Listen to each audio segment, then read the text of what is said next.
Oui, on a perdu plutôt logiquement contre Cholet. Je pense que vraiment Cholet a mérité sa victoire.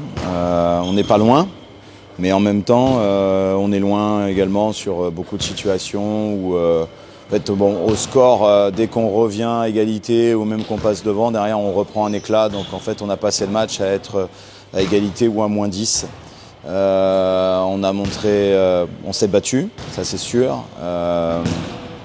Mais là, s'il a manqué trop de petites choses, pas faire les bons stops défensifs au bon moment, des pertes de balles qui coûtent très cher, une maladresse aussi proche du cercle et à 3 points. Donc, ils font qu'on repart de ce match une nouvelle fois avec des regrets, mais c'est comme ça. Effectivement, on se retourne vite sur le prochain match. Il nous reste 4 matchs.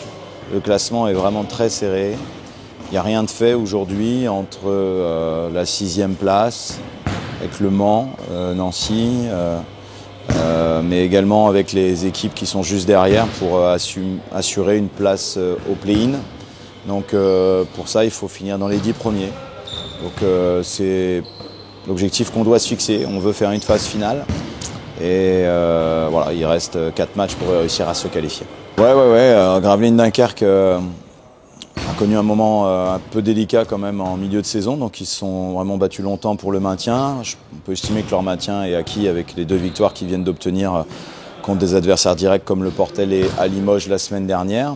Et avec le nouveau règlement, avec ce play-in, avec les 10 équipes, on passe vite de la lutte pour le maintien à la possible qualification pour le play-in. Donc aujourd'hui, ils ont un peu de retard, mais ils ne sont pas si loin. Notamment s'ils arrivent à nous battre, ils se rapprocheront vraiment. Donc il faut gagner ce match à l'extérieur. On avait été battus sur un match frustrant, c'est le moins qu'on puisse dire, sur les décisions qui avaient été prises sur la fin de rencontre, mais c'est comme ça fait partie d'une saison, il faut l'accepter et on doit aller maintenant à Dunkerque en connaissant évidemment les qualités de l'adversaire, qui a repris confiance, qui a des joueurs de très grand talent, qui jouent beaucoup sur le tir à 3 points et on avait d'ailleurs subi ça au match aller puisqu'ils avaient mis 14 sur 27 il me semble. Bon là ils sortent d'une victoire en triple prorogation à Limoges où leur meneur a mis 48 points donc voilà, on peut dire qu'on a 2-3 choses à bien stopper, à bien régler si on veut être dans le match et tenter d'aller chercher une victoire à l'extérieur. Mais c'est un derby, alors dans des conditions qu'on ne connaît pas encore. Beaucoup de supporters étaient venus à Sportica l'année dernière et on avait vécu un très très bon moment ensemble en gagnant là-bas. Bon, cette année c'est à Dunkerque, donc on verra dans cet nouvel environnement, dans cette salle qui est d'habitude plus pour le handball, comment on s'en sort.